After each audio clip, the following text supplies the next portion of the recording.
C'est encore un réel plaisir de vous retrouver à ce rendez-vous de l'information. Bonsoir à toutes et à tous. Dans l'actualité de ce soir, vous suivrez les décisions prises en Conseil des ministres aujourd'hui en présence du chef de l'État, Patrice Talon, dont les conditions d'accès aux formations et stages professionnels des conservateurs des eaux, forêts et chasses et modalités d'organisation. Les parents d'apprenants de l'alphabet Bekwin ont animé une conférence de presse pour faire un plaidoyer à l'endroit du gouvernement par rapport à la fermeture du centre d'éveil du continent noir de l'alphabet Bekwin. Le compte rendu est à suivre dans ce journal. Hors de nos frontières, la France conteste la rupture des accords de défense annoncés par Bamako ce lundi. Vous en saurez davantage dans cette édition. Voilà pour le sommaire, le développement dans un court instant.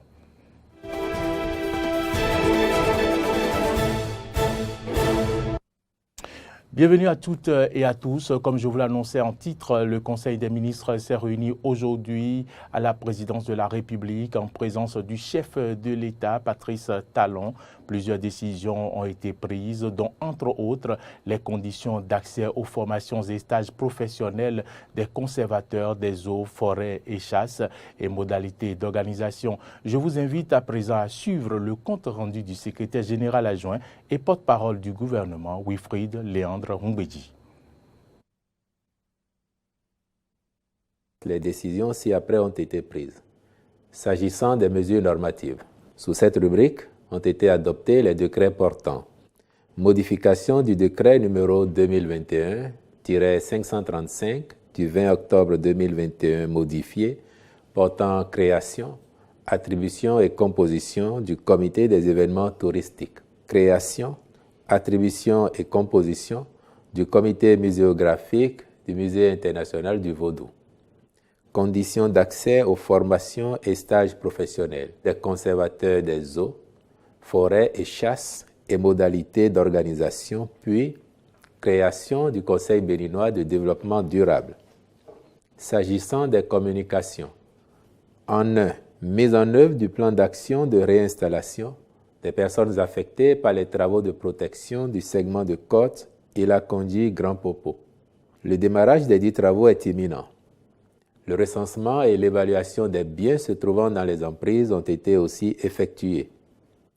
La libération de celles-ci occasionnera un départ définitif des occupants qui percevront, en fonction de leur statut, des indemnisations ou aides à la réinstallation.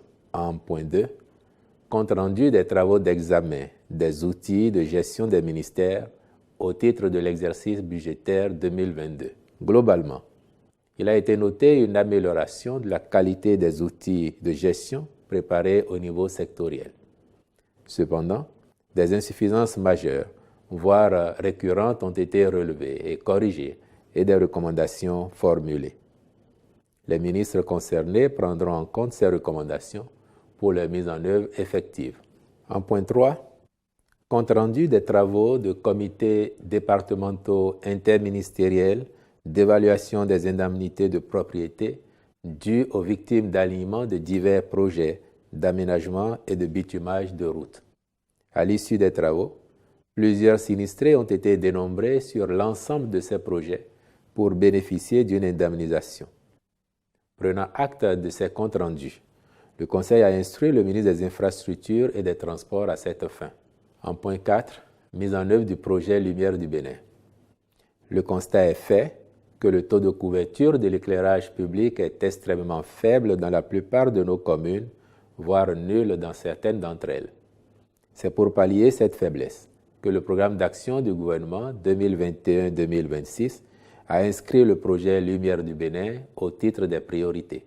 Il consiste à éclairer par des lampadaires solaires photovoltaïques de dernière génération l'ensemble des 77 communes de notre pays sur plus de 1600 km de voirie. Avec sa mise en œuvre sur une période de 36 mois au niveau des principales artères des chefs-lieux de toutes les communes ainsi que de leurs arrondissements densément peuplés, il impactera directement plus de 6 millions de personnes. S'agissant des rencontres et manifestations internationales, le Conseil a autorisé le voyage d'études au Bénin des délégations d'officiers des collèges de commandement et d'état-major des armées ghanéennes et nigérianes courant mai 2022.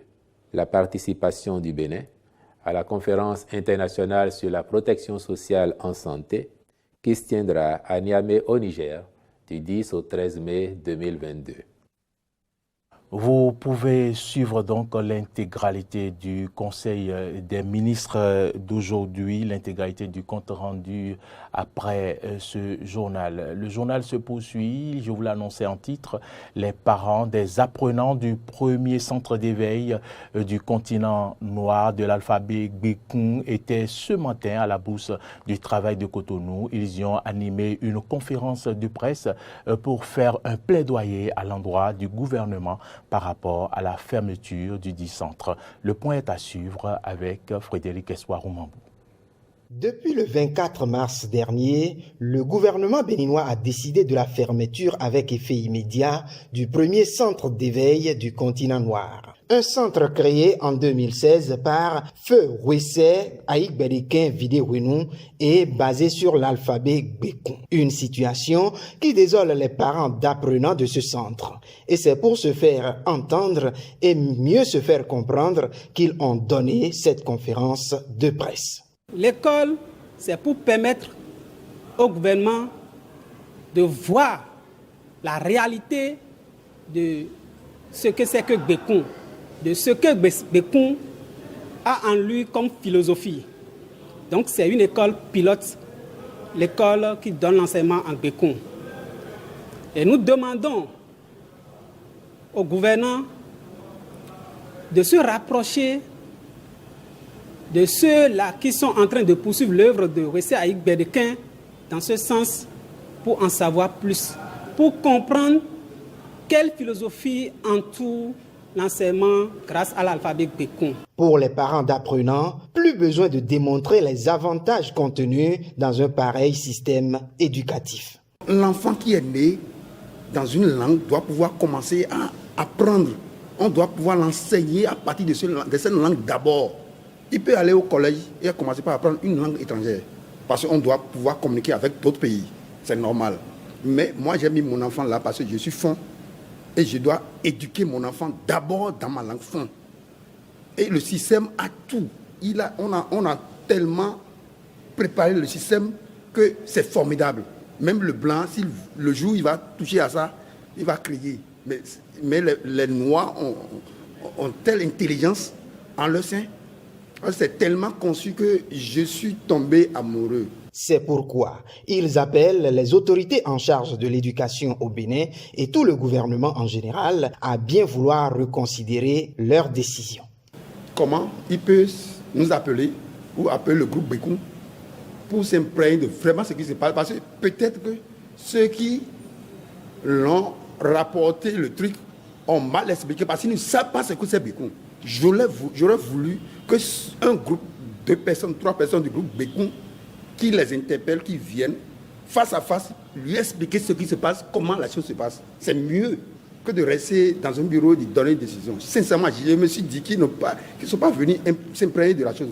Pour ses parents, au-delà de l'alphabet, Gbekun se veut un système éducatif et mieux, un outil de développement basé sur les langues nationales. Un système qui n'a rien à envier aux autres systèmes expérimentés de par le monde.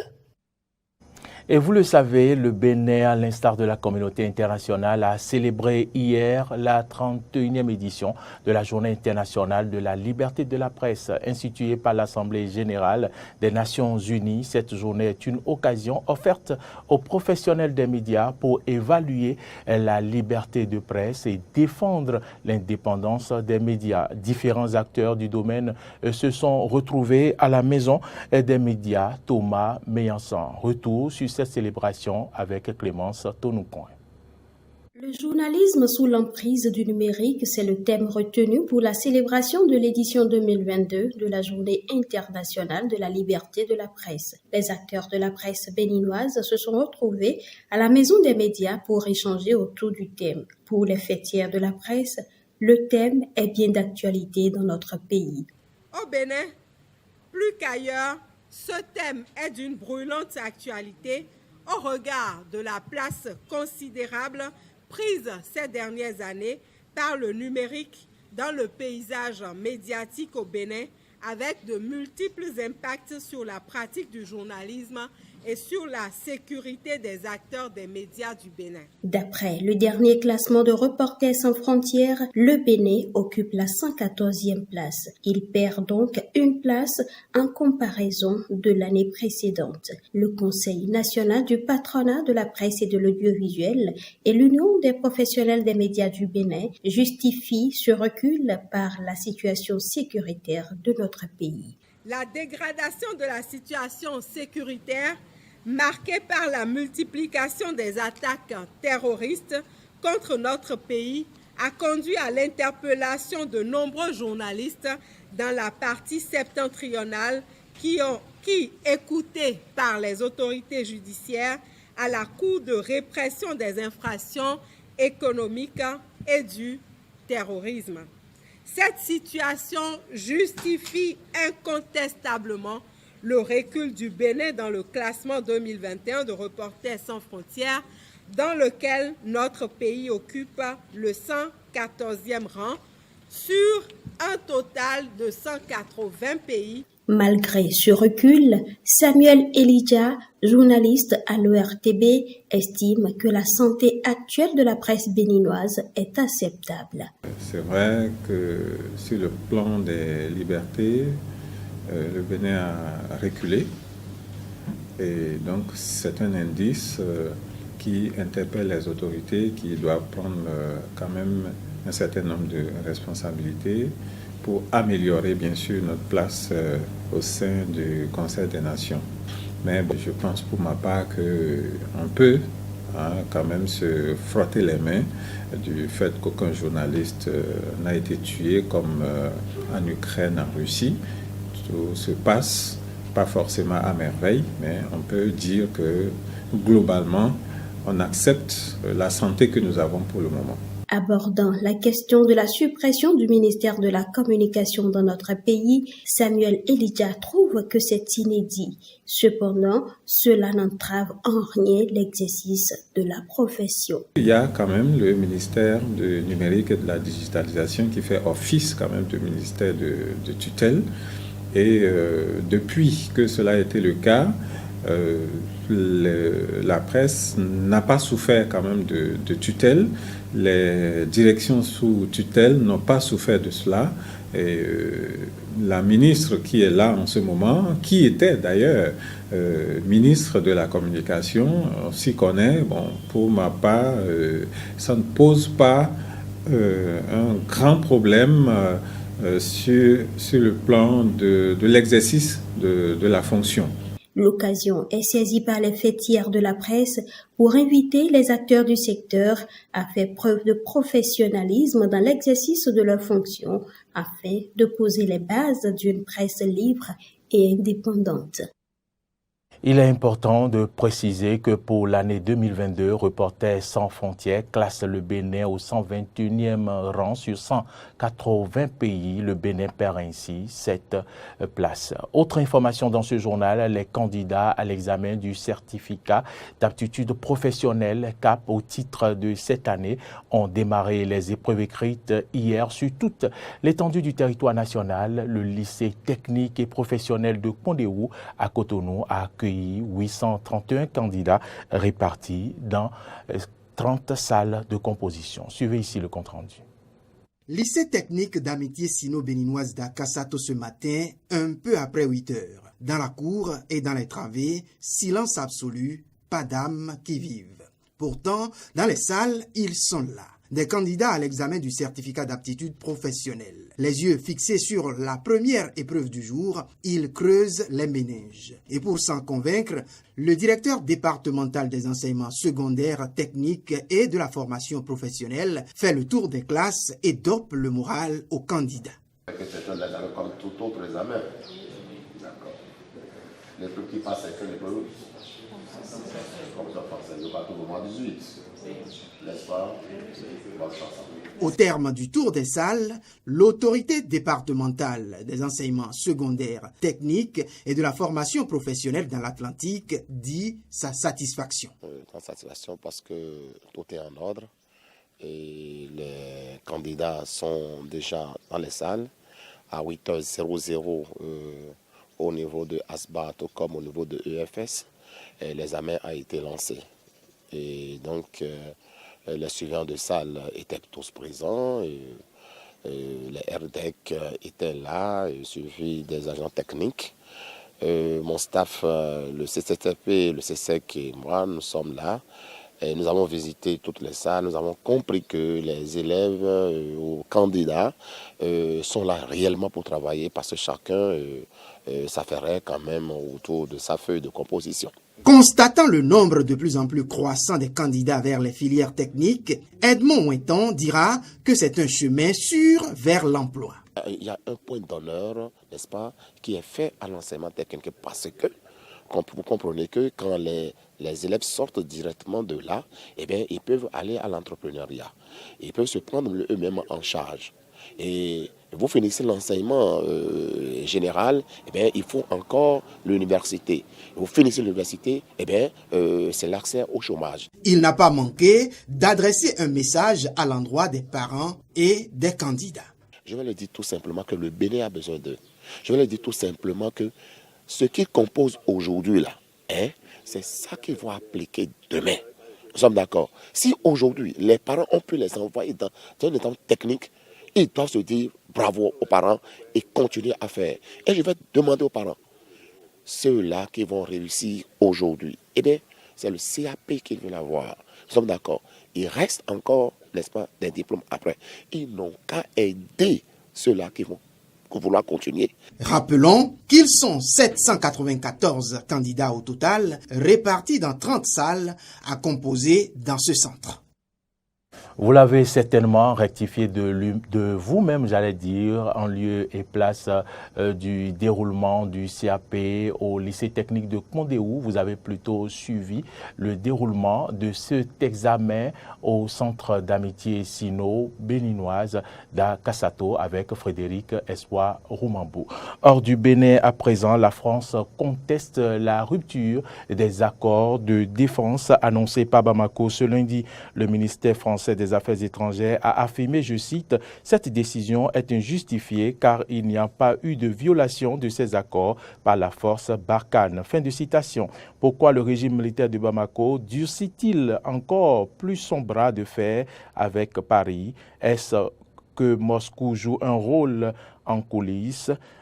Tant de questions que se pose la communauté internationale sur ces différents épisodes conflictuels qui se poursuivent entre les deux pays depuis le début de cette année. Rappelons que les autorités maliennes, pour commencer les hostilités, avaient expulsé l'ambassadeur français pour cause d'espionnage en janvier dernier. Madame, Monsieur, c'est la fin de cette édition. Merci à toutes et à tous de nous avoir suivis. L'information se poursuit sur nos différentes plateformes Facebook, Twitter et YouTube et sur notre site internet www.benin-eden.tv. Merci à toutes et à tous de nous avoir suivis. Bonne suite de nos programmes. On se retrouve demain à 19h.